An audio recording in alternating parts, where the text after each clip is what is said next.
Episode की शुरुआत होती है और हम देखते हैं कि गुआई गुशा उससे बात कर रहा होता है। वो उसे समझाता है कि 2 मिलियन एक बहुत ही बड़ी अमाउंट है और एक नॉर्मल फैमिली के लिए तो ये अमाउंट उनकी लाइफ टाइम की इनकम से भी ज्यादा है।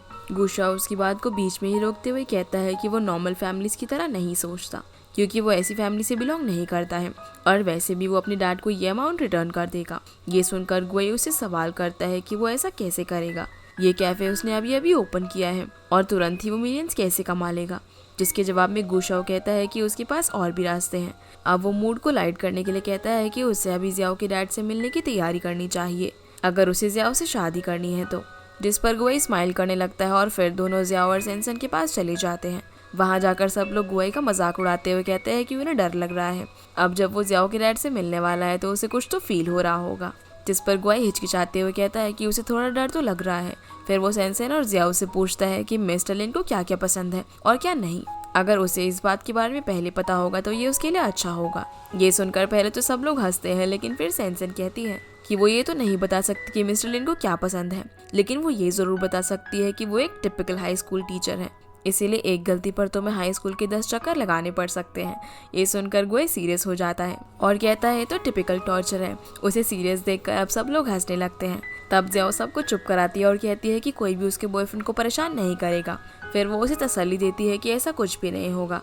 सीन चेंज होता है और दोनों घर पहुंच चुके थे, जहां जियाओ तो अंदर नहीं आ रही थी, लेकिन गुआई उसे ये कहकर अंदर ले जाता है कि उसके लिए एक सरप्राइज है, जहां उसने अपने बेडरूम में एक बड़ा सा वर्ल्ड मैप लगाया हुआ था और वो जियाओ के हाथों से जर्मनी को पिन करता है, इस बात की सबूत के लिए कि ये उनकी साथ में पहली इंटरनेशनल डेस्टिनेशन ट्रिप होने वाली है। जियाओ ये देखकर बहुत ही खुश हो जाती है और मैप पर अलग अलग जगह अपनी उंगलियों को घुमाते हुए कहती है कि उसे इन सब जगह जाना है। ये सुनकर गुआई स्माइल करता है और कहता है कि जब वो अपने चेलो कंसर्ट के लिए दुनिया घूमेगी तब दोनों साथ में रहेंगे। इसके बाद दोनों किस करते हैं। इसी बीच जियाओ को मिस्टर लिन का कॉल आ जाता है, इसीलिए उसे जाना पड़ता है। उसके जाने के बाद गुआई को भी हॉस्पिटल से कॉल आ जाता है इमरजेंसी के लिए, और वहां पहुंचकर उसे पता चलता है कि जिस बच्चे का उन्होंने इमरजेंसी ऑपरेशन किया था बिना उसके पेरेंट्स के कंसेंट के, वो वहां पर आकर तमाशा कर रहे हैं। वो गुआई को बहुत सी बातें सुनाते हैं और कहते हैं कि उनकी हिम्मत कैसे हुई उनकी परमिशन के बिना उनके बेटे की ऑपरेशन करने की। और वो लोग गुआई की पिक्चर्स खींच लेते हैं और उसे कहकर जाते हैं कि उसे इसकी रिस्पॉन्सिबिलिटी लेनी होगी। गुआई इन सबसे काफी परेशान हो जाता है और उसका डिसीजन उस वक्त के लिए सही तो था, क्योंकि अगर उसने उस वक्त ऐसा नहीं किया होता तो वो बच्चा मर गया होता, लेकिन मेडिकल रूल्स के हिसाब से उसका एक्शन गलत था। तो वो इन बातों से काफी ज्यादा परेशान था कि उसे और किसी चीज के बारे में होश ही नहीं था। जब वो जियाओ के साथ उसके पेरेंट्स के लिए गिफ्ट खरीदने जाता है तब भी उसका ध्यान शॉपिंग पर नहीं होता। गुआई को डॉक्टर 2 का कॉल आता है, जो उसे तुरंत हॉस्पिटल बुलाते हैं क्योंकि वाइस प्रेसिडेंट उससे मिलना चाहते थे। वहां पहुंचकर गुआई को पता चलता है कि अब वो रिसर्च पर्पस के लिए जर्मनी भी नहीं जा पाएगा और वाइस प्रेसिडेंट भी इस मैटर में सीरियस थे। वो भी गुआई की मदद करना चाहते थे, लेकिन वो ऐसा कर नहीं पा रहे थे। सीन वापस से घर पर शिफ्ट होता है, जहाँ पर गुआई बैठा हुआ था। तभी जियाओ उससे मिलने के लिए आती है, जो कि बहुत ही खुश लग रही थी क्योंकि उसका जर्मनी जाने का कॉन्ट्रैक्ट आ चुका था और वो इसे बताने के लिए गुआई के पास आई थी। अब यहाँ पर गुआई चाहता तो था कि वो जियाओ को सब कुछ बता दे, लेकिन वो उसकी खुशी देखकर उसे कुछ नहीं बता पाता। जियाओ फिर उसे कॉन्ट्रैक्ट साइन करने के लिए कहकर चली जाती है और गुआई वहाँ पर किसी लाइफलेस बॉडी की तरह खड़ा रह जाता है। वो अपना फोन चेक करता है, जहाँ वो देख पाता है कि उस बच्चे के पेरेंट्स ने उसके बारे में अब नेगेटिव बातें फैलाना शुरू कर दी थी और गुआई अब फिर से उसी रास्ते पर आकर खड़ा हो गया था जहाँ वो जियाओ से मिलने से पहले, जब उसके टीचर की डेथ हो गई थी और उसके लिए उसने खुद को जिम्मेदार मान लिया था। सीन चेंज होता है हॉस्पिटल में, जहाँ उस बच्चे के पेरेंट्स गुआई को अभी भी बातें सुनाए जा रहे थे और उसे वार्न कर रहे थे कि वो उसे डिस्ट्रॉय कर देंगे। फिर वो लोग ये भी कहते हैं कि वो इसीलिए इतना फ्रीली एक्ट कर पाया क्योंकि वो तो हॉस्पिटल के वाइस प्रेसिडेंट का सन इन लॉ है। और ऐसे ही वो लोग गुआई और गाओशी के रिलेशनशिप के बारे में उल्टा सीधा कहने लगते हैं। तभी बहुत टाइम बाद डॉक्टर गाओशी हॉस्पिटल आती है और उस बच्चे के पेरेंट्स को अच्छे से उनकी पोजीशन डिस्क्राइब करती है। वो उन्हें वार्न करती है कि वो गुआई और उसके रिलेशनशिप के बारे में रूमर्स ना फैलाए, क्योंकि वो दोनों बस कलीग्स हैं और अगर वो लोग फिर भी ऐसा करते हैं तो ये उनके लिए अच्छा नहीं होगा। इतना सुनने के बाद वो दोनों लोग वहाँ से चले जाते हैं, लेकिन जाने से पहले वो फिर से गुआई को सुनाते हैं। इसके बाद गुआई को डायरेक्टर और वाइस प्रेसिडेंट अपने पास बुलाते हैं और कुछ टाइम के लिए उसे सस्पेंड कर दिया जाता है। ये जानने के बाद गुआई को बहुत ही बुरा लगता है, क्योंकि उसके लिए तो उसकी लाइफ ही उससे अलग हो गई थी। दूसरी तरफ गाओशी को बहुत ही बुरा लग रहा था, लेकिन उससे ज्यादा उसे गुस्सा आ रहा था कि वो गुआई की हेल्प करने के लिए कुछ कर नहीं पाई। सीन चेंज होता है और हम जियाओ और उसकी फैमिली को देखते हैं, जो बहुत ही खुशी से गुआई के वेलकम की तैयारी कर रहे थे। दूसरी तरफ गुआई उदास बैठा हुआ था वो कोशिश करता है कि वो जियाओ को मैसेज कर दे कि वो आज नहीं आ पाएगा, लेकिन जब वो उनकी तैयारियों की तस्वीरें देखता है जो उसे जियाओ ने भेजी थी, इसलिए वो डिसाइड करता है कि वो जाएगा। घर के बाहर पहुंचने पर जियाओ उसे रिसीव करने आती है। वहाँ भी गुआई उसे बताने की कोशिश करता है, लेकिन वो इतनी खुश होती है कि वो कुछ कह नहीं पाता।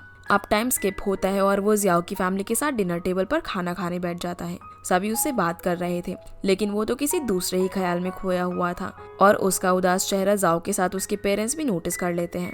ऐसे ही बातें करते करते मिस्टर लिन गुआई से पूछते हैं कि क्या वो उनकी बेटी का ध्यान जिंदगी भर रखेगा, जिसके जवाब में गुआई उदास होकर कहता है कि वो उसका ध्यान नहीं रख पाएगा। ये सुनकर सब लोग शॉक हो जाते हैं और जियाओ की आंखों से आंसू बहने लगते हैं, जिस पर मिस्टर लिन गुस्से में गुआई से कहते हैं कि अगर वो ऐसा ही सोचता है तो वो यहाँ पर क्यों आया। ये सुनकर गुआई उन्हें सॉरी कहकर वहाँ से चला जाता है।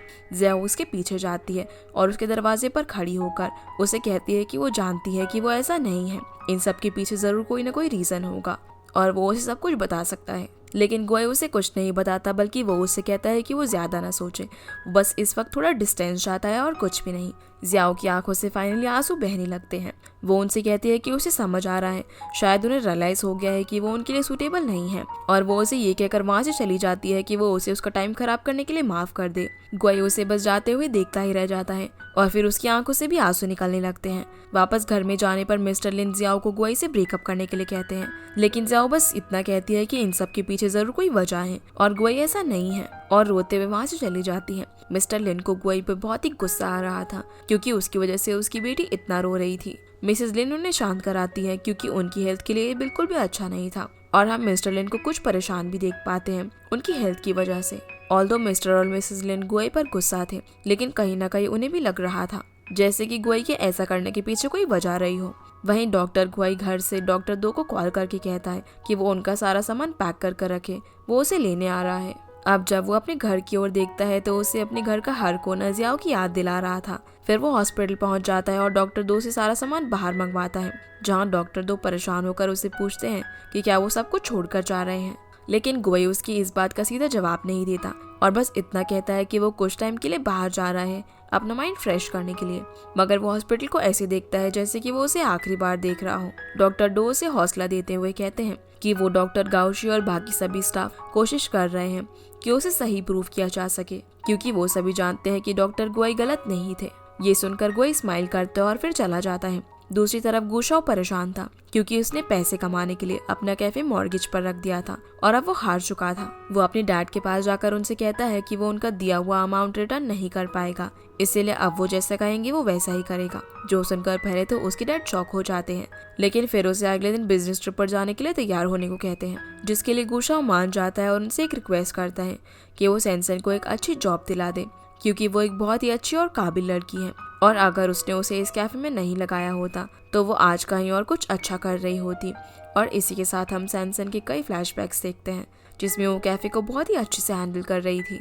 इस बात के लिए उसके डैड भी मान जाते हैं। अगली सुबह गुशाओ सैनसन को बस सॉरी का मैसेज करता है, फिर अपनी बिजनेस ट्रिप के लिए निकल जाता है। वहीं जब सैनसन उसे कॉल करती है तो उसका फोन बंद था। ये देखकर सैनसन सोचती है कि शायद गुशाओ ने उसे किसी और लड़की के लिए छोड़ दिया है, इसीलिए सैनसन अपसेट होकर अपने कैफे में ड्रिंक कर रही थी। दूसरी तरफ जियाओ अपनी रूम से बाहर ही नहीं निकल रही थी। उसकी मॉम उसे खाना खाने के लिए बुलाती है, लेकिन वो मना कर देती है और उसके पेरेंट्स सिर्फ उसके बाहर आने का ही वेट कर रहे थे। अब काफी कोशिश करने के बाद मिस्टर लिन मिसेस लिन को ये कहकर ले जाते हैं कि शायद उसे थोड़ा और वक्त चाहिए और अभी थोड़ी देर उसे अकेले रहने देना चाहिए। अगली सुबह जब जियाओ उठती है तो वो तैयार होकर गुआई के दरवाजे को नॉक करती है, पर जब वो वहाँ पर होता तभी तो दरवाजे को खोल पाता, इसीलिए वो वहाँ पर फ्रस्ट्रेट होकर रोने लगती है। तभी उसकी मॉम पीछे से आ जाती है, जो उसे बड़े प्यार से पूछती है कि वो उठ गई तो वो उसके लिए कुछ अच्छा बना देंगे, उसने बहुत देर से कुछ भी नहीं खाया है। पर जियाओ ने मना कर देती है और कहती है कि वो उनके साथ बाहर चलकर खाना चाहती है, और उसकी मॉम तुरंत मान जाती है। फिर वो दोनों उसी रेस्टोरेंट में जाते हैं जहाँ पर एक बार जियाओ और गुआई ब्रेकफास्ट के लिए गए थे। अब जियाओ यहाँ पर ऐसा प्रिटेंड करती है कि वो बहुत ही खुश हो, लेकिन उसकी मॉम को सब कुछ समझ आ रहा था और मिसेस लिन खुद को बहुत ही हेल्पलेस महसूस कर रही थी, क्योंकि उनकी बेटी इतनी अपसेट है और वो उसके लिए कुछ नहीं कर पा रही। दूसरी तरफ हॉस्पिटल में इन्वेस्टिगेशन टीम आने वाली थी, लेकिन गुआई का कुछ भी अता पता नहीं था। गाउशी, वाइस प्रेसिडेंट सब ने ट्राई कर लिया था, लेकिन गुआई से कोई भी कांटेक्ट नहीं हो पा रहा था। वहीं हम देखते हैं कि गुआई उसी विलेज में है जहां पर जियाओ के साथ वो वेकेशन के लिए गया था। हॉस्पिटल में डॉक्टर दो वाइस प्रेसिडेंट को बताते हैं कि डॉक्टर गुआई ने उनसे झूठ कहा कि वो छुट्टी के लिए जा रहे हैं, जिसके बाद वाइस प्रेसिडेंट डॉक्टर दो को हाफ डे देकर गुआई को ढूंढने के लिए भेजते हैं, जिसके साथ गाओशी भी जाती है और वाइस प्रेसिडेंट खुद इन्वेस्टिगेशन टीम को संभालने के काम में लग जाते हैं। सीन इन्वेस्टिगेशन रूम में शिफ्ट होता है, जहां पर उस बच्चे के पेरेंट्स अब और भी ज्यादा गुस्सा थे कि डॉक्टर गुआई अब गायब है और वो उन्हें बुरा भला कहने लगते हैं। फाइनली डॉक्टर यान यहाँ उन्हें कहते हैं कि वो लोग अब कुछ ज्यादा ही कह रहे हैं और अगर उन्हें अपने बच्चे की इतनी टेंशन थी तो वो लोग टाइम पर क्यों नहीं आए। अगर गुआई ने उस वक्त बच्चे को ट्रीट नहीं किया होता तो वो लोग यहाँ पर बैठकर आज अपने बच्चे के बारे में बात नहीं कर रहे होते। इस हॉस्पिटल के सभी डॉक्टर्स बहुत ही काबिल हैं और खास करके गुआई, वो अपने काम को बहुत ही सीरियसली लेता है, इसीलिए उसे काम करने दिया जाता है, बल्कि इसलिए नहीं कि वो वाइस प्रेसिडेंट का कुछ लगता है और अगर उन्हें डॉक्टर्स पर भरोसा नहीं है तो वो आगे से कुछ होने पर हॉस्पिटल को विजिट ना करे। ये सुनकर वो लोग डॉक्टर यान से कहते हैं कि क्या वो गुआई को डिफेंड कर रहा है, जिस पर डॉक्टर यान ना में जवाब देता है। फिर वो उन्हें अपना आईडी कार्ड देकर कहता है कि मैं डॉक्टर यान हूँ और मैं भी उस ऑपरेशन में था और अगर वो चाहे तो वो लोग उनकी भी कंप्लेंट कर सकते हैं। वाइस प्रेसिडेंट ये देखकर स्माइल करने लगते हैं क्योंकि डॉक्टर यान ही गुआई को बिल्कुल भी पसंद नहीं करते थे और उसे बात बात पर ताने दिए जाते थे कि वाइस प्रेसिडेंट का कुछ लगता है, इसीलिए उसे यहाँ पर इतनी प्रिविलेज दी जाती है। दूसरी तरफ सेंसेन और जियाओ मिलती हैं, जिसके बाद हम सेंसेन और जियाओ को देखते हैं जहाँ दोनों की हालत सेम ही थी, इसीलिए दोनों साथ में टाइम स्पेंड करने का डिसाइड करती हैं। फिर दोनों खूब एंजॉय करती हैं। फिर घर पहुंचने पर डॉक्टर गाओशी जियाओ को उसके घर के बाहर मिलती हैं और वो उसे डॉक्टर गुआई के बारे में पूछती हैं क्योंकि वो उसे कहीं पर भी नहीं मिल रहा था। और यही नहीं, जियाओ को यहाँ पर सारी बात पता चल जाती है कि क्या क्या हुआ। वो कहती है कि शायद उसे पता है कि गुआई कहाँ पर होगा। फिर अगले सीन में वो उसी विलेज में पहुंच चुकी थी जहाँ पर उसे गुआई मिल जाता है और वो उस पर खूब गुस्सा करती है और उसे मारती भी है, जो सीन थोड़ा फनी होता है लेकिन बहुत सीरियस भी। वो उसे कहती है कि वो फिर से अपनी प्रॉब्लम्स को फेस करने की बजाय भाग गया है और उसने उसे बताना जरूरी भी नहीं समझा। इतना कहकर वो वहाँ से चली जाती हैं। गुआई भी उसके पीछे जाता है लेकिन वो उसे पकड़ नहीं पाता। सीन चेंज होता है जहाँ पर हम देखते हैं कि गुआई वापस से हॉस्पिटल में आ चुका था, जिसे देखकर गाओशी और डॉक्टर दो की जान में जान आती है। जहाँ गुआई उन्हें परेशान करने के लिए उनसे माफी मांगता है और कहता है कि अब वो इस सिचुएशन को फेस करेगा बल्कि उससे भागेगा नहीं। तभी एक नर्स आकर उन्हें बताती है कि उस बच्चे की कंडीशन खराब हो रही है, जो सुनकर वो तीनों उसके पास जाने के लिए भागने लगते हैं। और बस इसी के साथ ये एपिसोड यहीं पर खत्म हो जाता है। तो गाइज ये थी आज के वीडियो एंड आई होप आप लोगों को ये वीडियो पसंद आई होगी। तो इस वीडियो को लाइक कर चैनल को सब्सक्राइब जरूर कीजिएगा। आपसे फिर मिलते हैं अगले एपिसोड में, तब तक के लिए गुड बाय।